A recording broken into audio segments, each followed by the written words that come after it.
Hello, friends. Pastor Doug Bachelor here. One of the questions that we get more than any other this time of year is, should a Christian celebrate Christmas? And so I'm going to take just a few minutes and address this very quickly. First of all, there's nothing in the Bible that tells us that Jesus was born the 25th of December. In fact, we can be pretty sure he wasn't born that time of year, mainly for three reasons. One is, you would not have shepherds out in their fields during the coldest time of the year in the northern hemisphere. The climate in Israel is very much like here in Northern California. And around the 25th of December, it is cold, it is wet, there's almost no grass in the fields. And so that's one thing. Another thing is the Caesar would not have issued a tax requiring people to travel the coldest and darkest time of the year to their place of origin so that they could be registered and ultimately pay more taxes. They usually do that when there was crops in the fields. It just was a lot more practical. So it's very unlikely that Caesar Augustus would issue that tax during that time. And the third reason, I think it's probably the best reason, we sort of know when Jesus was born because it tells us in Luke chapter 3 that Jesus was baptized as he began to be 30 years of age. Now there's a reason for that because, well, King David started to rule at 30. Joseph went out over Egypt at 30. A priest could not begin to serve until he was 30. Christ began his ministry around his 30th birthday, and he was baptized. Now, we don't know what that date was, but we do know how long he ministered, and we do know when he died. Jesus died in the spring during the Passover, 3.5 years later. So if you simply count back 3.5 years from when he died, and you know he died in the spring, he was probably born in the fall. So where did December 25th come from? It's pretty clear that it wasn't from the birth of Jesus.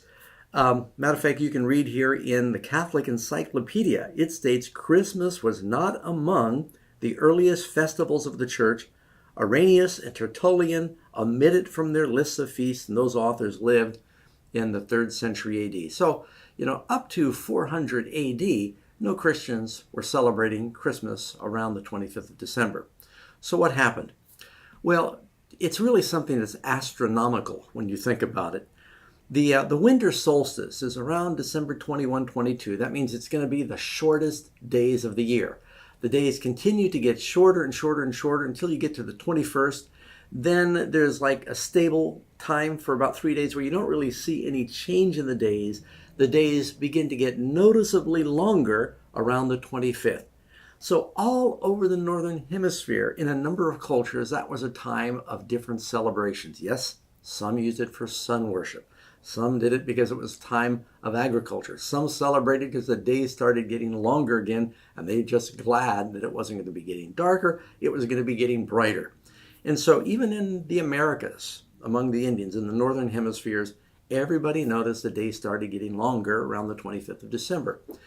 So when the church started trying to pick a date to celebrate Christ's birthday, they thought, well, this will be a good time. And we can exploit the fact that many of the pagan nations are taking that time off. You can even look among some of the many festivals. For instance, the Romans had Saturnalia, and the Scandinavians had the Yule. The legends abound about some of the ancient deities that were born on the 25th of December. You got Krishna, Vishnu, Mithra, which is Mithras, Horus, Hercules, Bacchus, Tammuz, Indra, Buddha, just all over the Northern Hemisphere, as I said. So they picked this time because they thought it would be the best time when they could try to evangelize some of the pagans that were in the kingdom. Now, I don't think that's the best reason to pick a date. I do sort of understand it. For example, if I'm going to China and I'm doing an evangelistic meeting, we always look at their calendar to find out when can I do a meeting when they will not be working and be able to come. And suppose that all of the Chinese were taking off the week of Buddha's birthday because it's a holiday. That'd be a great time for me to do an evangelistic meeting because they're not preoccupied and they could come. So I could exploit that time to reach the pagans. And, Paul uses this principle in 1 Corinthians chapter 9. He said, "For though I am free," this is 1 Corinthians 9:19, "for though I am free from all men, I've made myself a servant to all that I might win the more. And to the Jews I became as a Jew, that I might win the Jews. And to those who are under the law, as under the law, that I might win those who are under the law. To those who are without law, as without law, not being without the law towards God, but under the law towards Christ, that I might win those who are without law. Meaning, I do what I can to accommodate the Jews, to reach the Jews. I do what I can to accommodate the Gentiles, to reach the Gentiles, but I don't break God's law. That's the principle. And he said, to the weak I became as weak, that I might win the weak. I have become all things to all men, that I might by some means save some. And so there's a principle that as far as possible, Christians should try to take advantage of whatever local cultures might be to reach them, as long as it does not require sacrificing a biblical principle. Now, Christians should not be involved in the pagan trappings of Christmas. Santa Claus is not real. We shouldn't be making a deal about reindeer and burning Yule logs. Now, someone's going to ask about the Christmas tree. People often go to Jeremiah chapter 10, and they read this passage. It begins in verse 2. For the customs of the people are futile. For one cuts a tree from the forest, the work of hands of the workmen with the axe. They decorate it with silver and gold. They fasten it with nails and hammers so that it will not topple. People say, there's a Christmas tree. They are upright like a palm tree. They cannot speak. They must be carried because they cannot go by themselves. Do not be afraid of them. They cannot do evil, nor can they do good. Is Jeremiah saying that you should not cut a tree and decorate it? No, they were talking about the pagan practice where they would cut down a tree, take a block of the tree, carve it into a god, plate it with gold and silver. They had legs and mouths and eyes, but they couldn't see, they couldn't speak, they couldn't walk. You had to carry them. People don't carry around Christmas trees. So this really has nothing to do with a Christmas tree, though I've heard it used that way many times. And I've not seen too many people. I mean, if you have a bouquet of flowers in your house because you like the look and you like the fragrance, that's fine. But if I see people praying to their flowers, or if I saw a person praying to their tree, so having holiday ornamentation is not a sin of itself.